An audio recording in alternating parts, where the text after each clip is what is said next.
உலகிலேயே எங்கும் பார்க்க முடியாத சிறப்பாக எம்பெருமானும் ராஜகுபேரரும் ஒரே இடத்துல அமர்ந்திருக்காங்க. வைத்தியநாத சுவாமியாக காட்சி தரார் சிவபெருமான். இரட்டை சூரியனாக அமர்ந்திருக்கார். ஒரு சூரியன் பூர்வ புண்ணிய ஸ்தானத்தின் அதிபதியாகவும் மற்றொரு சூரியன் உடல் ஆரோக்கியத்தின் அதிபதியாக காட்சி தரார். உச்சிஷ்ட கணபதியாகட்டும் ஸ்ரீ நீலவாணி அம்பாலை இடப்புற அமர்ந்து காட்சி தரார். லக்ஷ்மி, துர்கை, சரஸ்வதி. தேர்தல் வெற்றி, தேர்வு வெற்றி, வாழ்க்கையில வெற்றி, திருமண தடையாகட்டும் எவ்விதமான தடைகள் இருந்தாலும் தேங்காய் மாலை கட்டி போட்டால் மணமாலை விழும் மற்றும் தடையெல்லாம் நீங்கும் என்பது ஒரு ஐதீகம் கூட. நமது ராஜகுபேர ஆலயத்துல உங்களுடைய வேண்டுதல் எல்லாம் சீக்கிரம் நிவர்த்தி அடையணும் அப்படின்னா இந்த ஆலயத்துல நம்ம சேவிக்கும் போது அது பௌர்ணமியா இருந்தாலும் சரி, திருவாதிரையா இருந்தாலும் சரி, வியாழக்கிழமையா இருந்தாலும் சரி, இந்த செவ்வாய் எந்த நாள் வேணாலும் வரலாம்.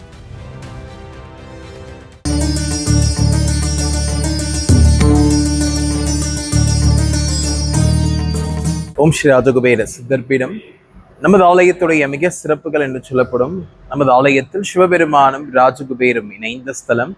உலகிலேயே எங்கும் பார்க்க முடியாத சிறப்பாக எம்பெருமானும் ராஜகுபேரரும் ஒரே இடத்துல அமர்ந்திருக்காங்க.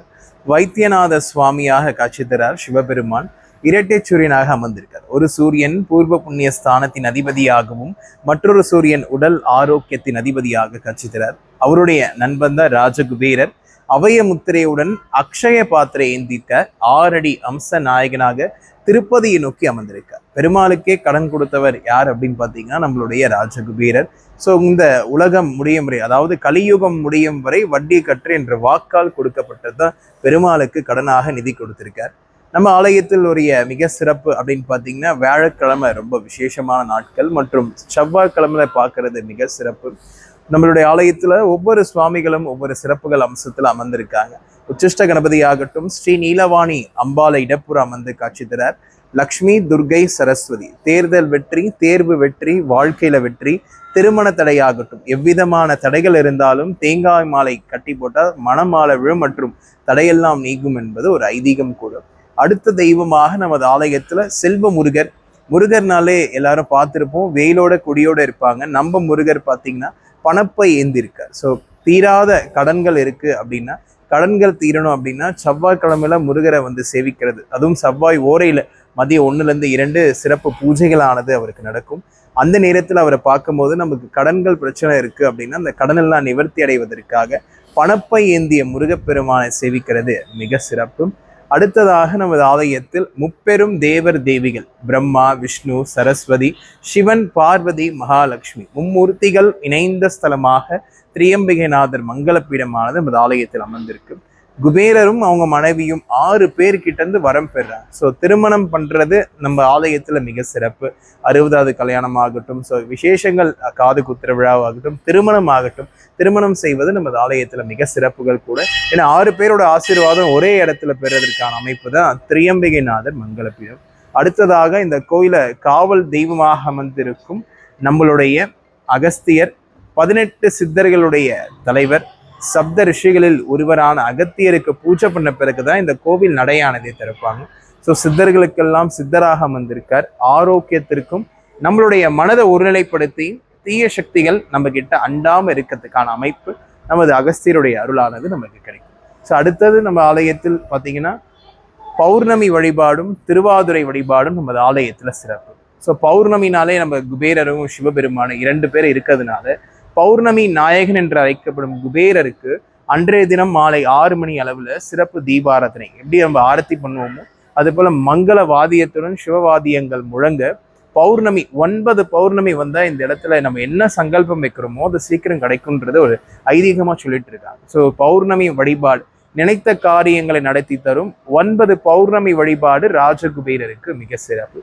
அது மட்டுமின்றி மாசத்துல ஒரு நாள் திருவாதிரை யாரோட நட்சத்திரம் பார்த்தீங்கன்னா சிவபெருமானுடைய நட்சத்திரம். திருவாதிரை அன்று அன்னைக்கு பார்த்தீங்கன்னா சித்தர்களுக்கும் நம்மளுடைய சிவனுக்கும் அன்று ஒரு நாள் மட்டுமே சிறப்பு பூஜையானது நடக்கும்.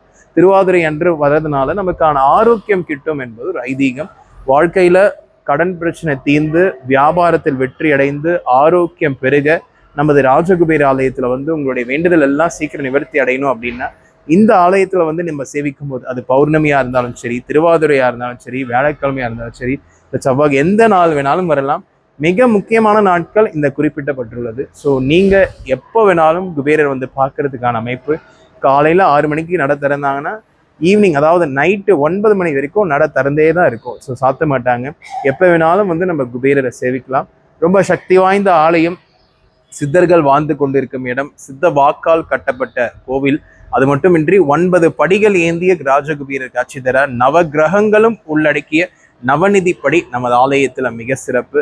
சுவாமிஜி இருக்காங்க. காலம்புரை பார்த்தீங்கன்னா அதிகாலை 5:30 வந்தீங்கன்னா சுவாமியை பார்க்கலாம். அவர் தான் முதற்கால பூஜையை பண்ணுவாங்க. அதே மாதிரி ஈவினிங் 6 மணிக்கு வந்தீங்கன்னா சுவாமி வந்து பார்த்தீங்கன்னா மக்களுக்காக, அனைவரும் கடன்லேருந்து விடுபட்டு ஆரோக்கியம் பெறுவதற்காக சிறப்பு பூஜைகள் 2 வேளையும், காலையிலும் மற்றும் ஈவினிங் 2 வேளையும் இங்கே சிறப்பு பூஜைகள் பண்ணுறாங்க. கடன் நிவர்த்தி ஸ்தலம், வியாபாரத்தின் அதிபதியாக அமர்ந்திருக்கும் ராஜகுபேருடைய வழிபாடானது மிக சிறப்பு.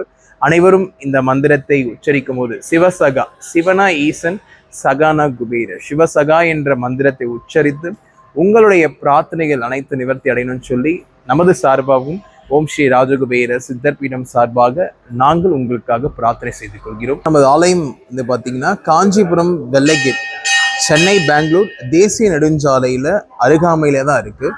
அதாவது பார்த்தீங்கன்னா சென்னையிலேருந்து பார்த்தீங்கன்னா ஒரு 65 70 கிலோமீட்டரும், வேலூர்லேருந்து பார்த்தீங்கன்னா ஒரு 50 கிலோமீட்டருக்குள்ளே தான் இருக்கும் நம்ம ஆலயம். தினசரி தரிசனமாக காலையிலிருந்து 1 மணி நேரம் அவருக்கு சிறப்பு பூஜைகளானது நடக்கப்படும். ஸோ பக்தர்கள் காஞ்சிபுரம் வந்தாலும் சரி, நீங்கள் வேலூர் சைடு போனாலும் சரி, ராஜகுபேர டெம்பிள் அப்படின்னு நீங்கள் கூகுள் மேப்பில் போட்டாலும் நம்ம ஆலயம் வந்துடும். எங்கேயும் கேட்க தேவையில்லை. நீங்கள் குபேரர் ஆலயம் காஞ்சிபுரம்னாலே நம்ம ஆலயம் மட்டும்தான். அனைவரும் வந்து உங்களுடைய பலன்கள் பெற்றுக்கொள்ளுமாறு அன்புடன் தெரிவித்துக் கொள்கிறோம். ராஜகுபேரர் மற்றும் சிவனும் இருந்து இருக்கின்ற ஒரே தலம் வந்து காஞ்சிபுரத்தில் நம்ம அந்த திருக்கோயில் மட்டும்தான் இருக்குது. இது வந்துட்டு சுற்றி 18 சித்தர்களும், நம்மளுடைய சித்தர்னால் நிறுவப்பட்டுள்ளது. மிகவும் சக்தி வாய்ந்த ஒரு ஸ்தலமாக மாறுகிறது. அது அதிக அளவில் நான் நல்ல நிறையில் நிறைய பயனடைஞ்சிருக்கிறேன். உடல்நிலை சரியில்லாத சமயத்தை வரும்பொழுது, ஒரு காலில் கட்டு போட்டிருக்கும் பொழுது நடக்க முடியுமான நிலையில் இருந்து வந்து ஒரு பௌர்ணமி அன்னைக்கு வந்தேன். வரும்பொழுது பார்த்தோன்னா ஒரு 3 மணி நேரம் என்னால் நின்று மக்களுக்கு எல்லாருக்கும் சேவை செய்கிறது ஒரு பெரிய பாக்கியமாக நினைக்கிறேன். அனைவரும் இந்த கோவிலுக்கு வந்து அவர் கூட வேண்டுதலை மனதார வழிபடும் பொழுது நல்ல நிலையில் அனைவருக்கும் நல்ல ஒரு பயனை கொடுக்கக்கூடிய கோயிலாக அமைந்துள்ளது. மேலும் இந்த ராஜகுபேரர் வந்து திருப்பதியை நோக்கி அமர்ந்த ஒரு தலமாக காஞ்சிபுரத்தில் மட்டுமே நிறுவப்பட்டு உள்ளது. எனவே மக்கள் அனைவரும் இத்திருத்தலத்திற்கு வந்து மனதார இறைவனை பிரார்த்தனை செய்யும் பொழுது நம்மளுடைய வேண்டுதல்கள், நம்மளுடைய நிறைவேற்றுதல்கள் எல்லாமே நல்ல முறையில் நடைபெற்று வருகிறது. இங்கே உச்சிஷ்ட கணபதி என்று இருக்கிறாரு. அவருக்கு வந்து திருமண தடை இருக்கிற சமயத்தில் நம்ம 11 தேங்காய் மாலை சாற்றி செய்யும் பொழுது அந்த வேண்டுதல் விரைவாக நடைபெற்று வருது. இது நான் அனுபவபூர்வமாக நடந்த உண்மை. மேலும் செல்வமுருகன் என்பவர் கையில் பணப்பையை ஏந்தி உள்ளார். இந்த ஒரு அரிய நிகழ்வு காட்சி வந்து நம்ம இந்த ராஜகுபேர திருக்கோயில் மட்டுமே உள்ளது. எனவே மக்கள் அனைவரும் இத்திருத்தலத்திற்கு வந்து சித்தர்கள் 18 சித்தர்களையும் ராஜகுபேரரையும் சிவனையும் ஒரு தேர மனதார வழிபட்டால் நம்மளுடைய வேண்டுதல் அனைவரும் நன்றாக நிச்சயமாக நிறைவேறும் என்பதை தெரிவித்துக் கொள்கிறேன். நன்றி.